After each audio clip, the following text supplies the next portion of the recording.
In today's video, I want to talk about all of the books that I read during the month of October, and I had some amazing reads and I had some terrible reads. So let's get into it. So hi and welcome back, my fellow fantasy book lovers, or if you're new here, hi and welcome. My name is Kathy and I'm a fantasy book lover from Belgium. For today's video, I want to talk about all of the books I read during the month of October.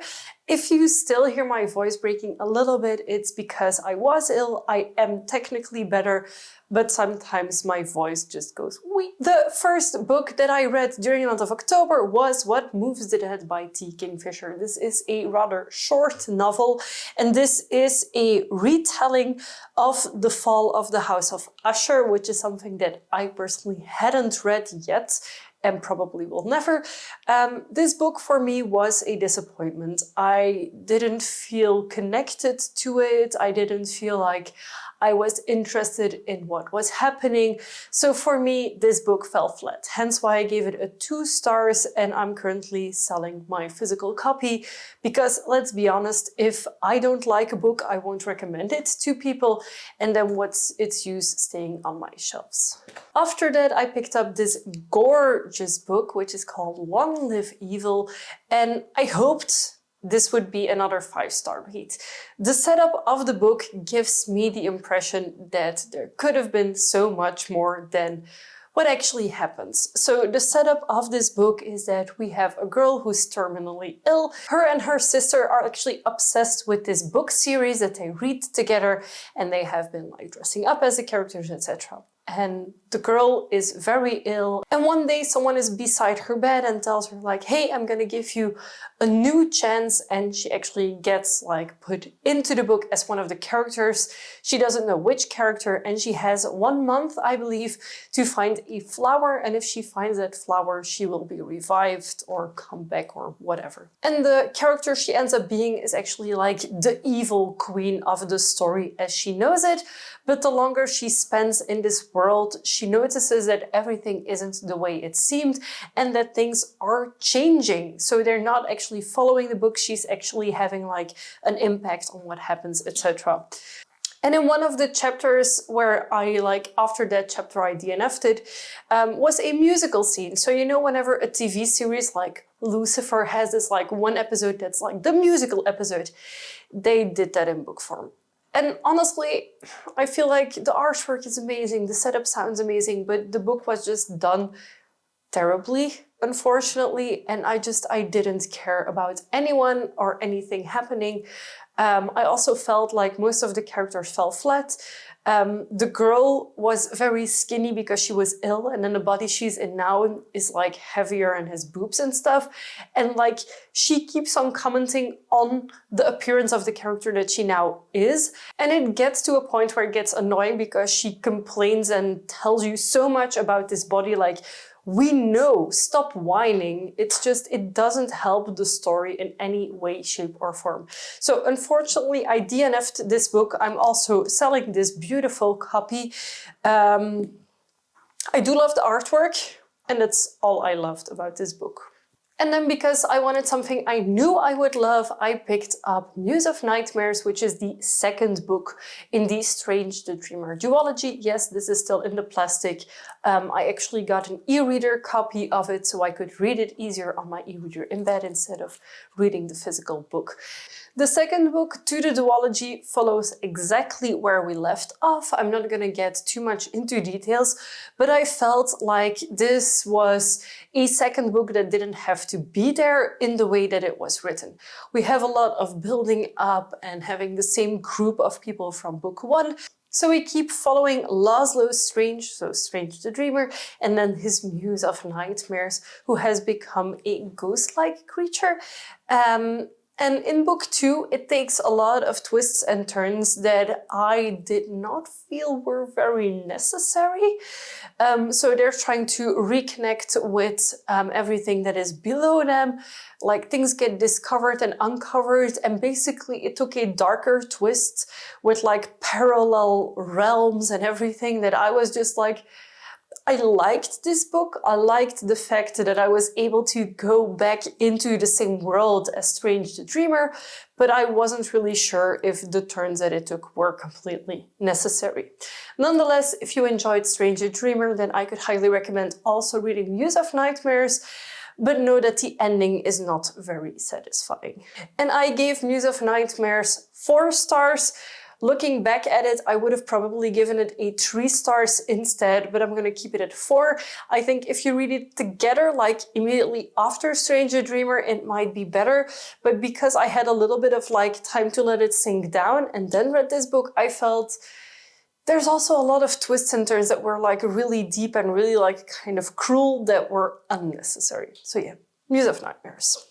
Then we get to one of my anticipated reads for October. This is Fang Fiction by Kate Stayman-London, and this is a fluffy vampire-themed romance book.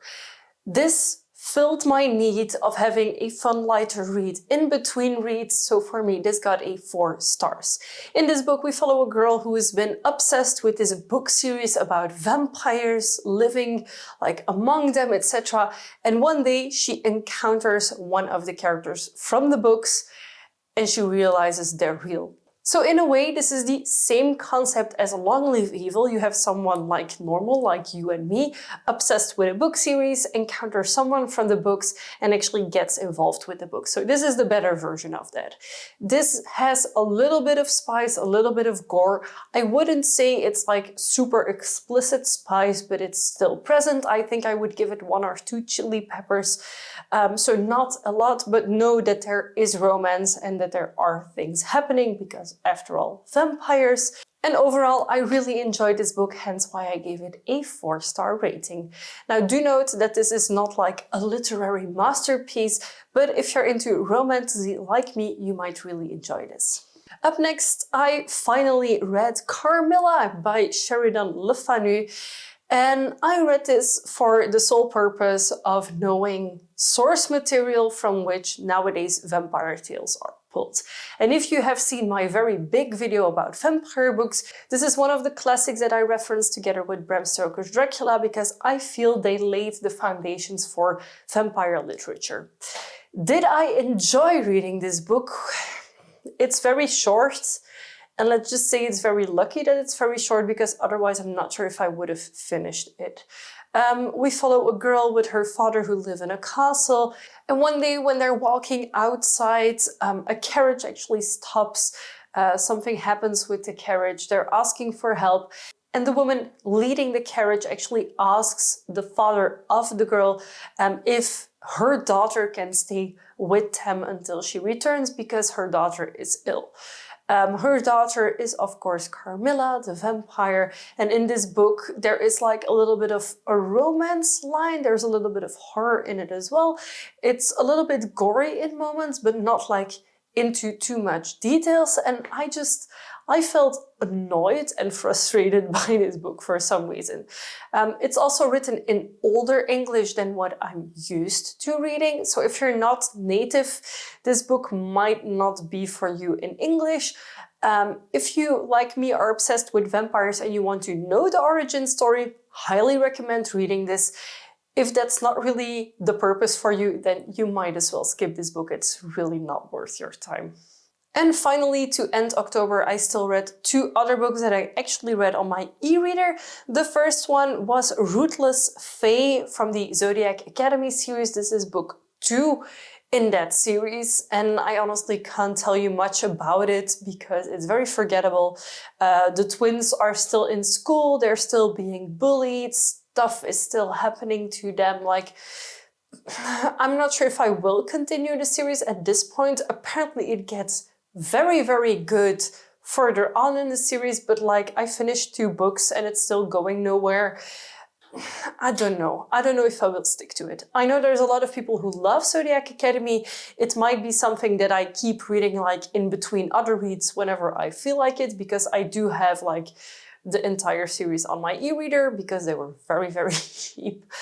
So yeah, maybe I'll continue the series, maybe not, I'm not sure. And I gave it a 3-star rating. And then I found a book series that I ended up binging.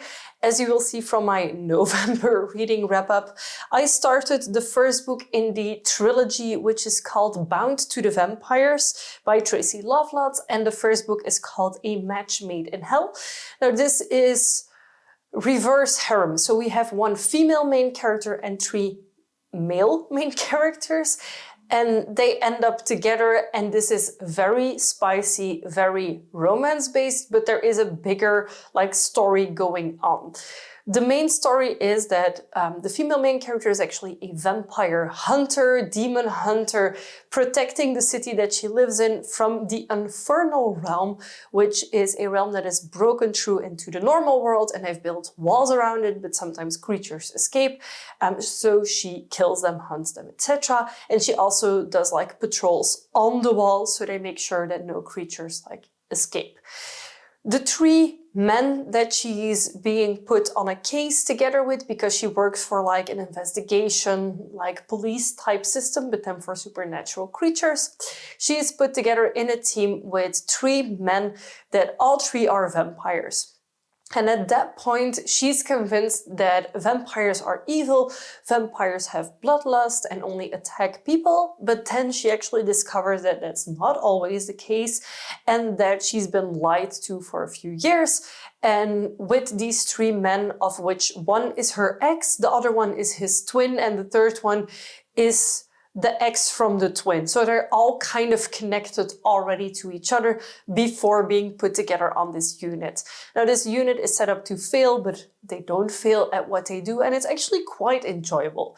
So if you like smut, vampire smut, if you want badass characters, because let's face it, they're all basically police type warriors, then this is for you. And I binged this trilogy and I loved it so much. I could highly recommend it, and I gave it a 4 stars because it would never live up to any of my 5-star reads, but I did really enjoy it. So these are the books that I read during the month of October. This was my Halloween month, so I'm very happy that I could squeeze in a few vampire reads. For this month, I started off very frustrated with the books that I was reading, I'm not gonna lie. Those first ones weren't really up to expectations. However, I was able to end it on a high note. Feel free to let me know in a comment down below if you've read one of these books. What did you think about them, or what book have you read during the month of October that is worth checking out? As for usual, all of the links to the books mentioned will be listed in the description box down below. If you enjoyed this video, feel free to give it a big thumbs up, and if you haven't already and you'd like to be, feel free to subscribe to my channel. I aim to make at least 1 video every week, and I would love to have you for every single one of them. Thank you so much for watching, and I'll see you very soon with a new video. Bye!